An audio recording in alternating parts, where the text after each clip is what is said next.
So, ChatGPT, have you used it?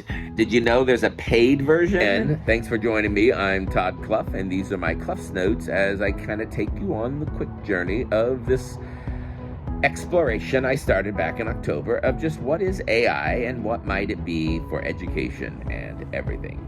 Follow. So right now, I am only using the free version, and I'm not here to try to sell anything, and I don't have anything other than it just was a part of my journey. So let me bring you up to speed. So when you hear me talk about it, it maybe give you some context. So the free version of ChatGPT, it's called 3.5, and apparently there were earlier versions that I didn't explore. I have heard about ChatGPT for a while, but I did not explore it until just before I started exploring AI in general, and I used it as a partner.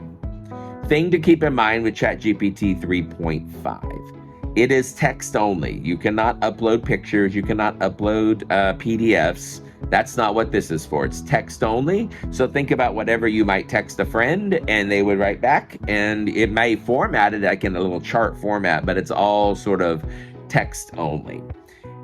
The other thing is keep in mind it has limited. I found out that there's these things called tokens, which are the kind of memory that it's required to, when you add things. So if you say create a story and then ask it to then regenerate that story, or then now create that story with this language or in Dr. Seuss rhyme or whatever you might do, every time you're doing that, you're adding more data into that cycle, and eventually it's going to max out. The free version has a smaller amount.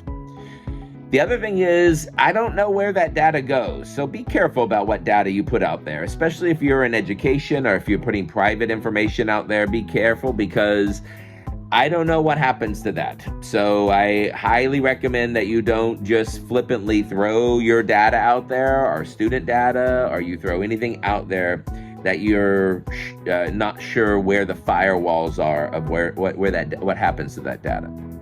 Another thing is ChatGPT 3.5 does not go out on the internet live to search for things. So you can't ask it like, tell me a restaurant near me. It's not going to have that information.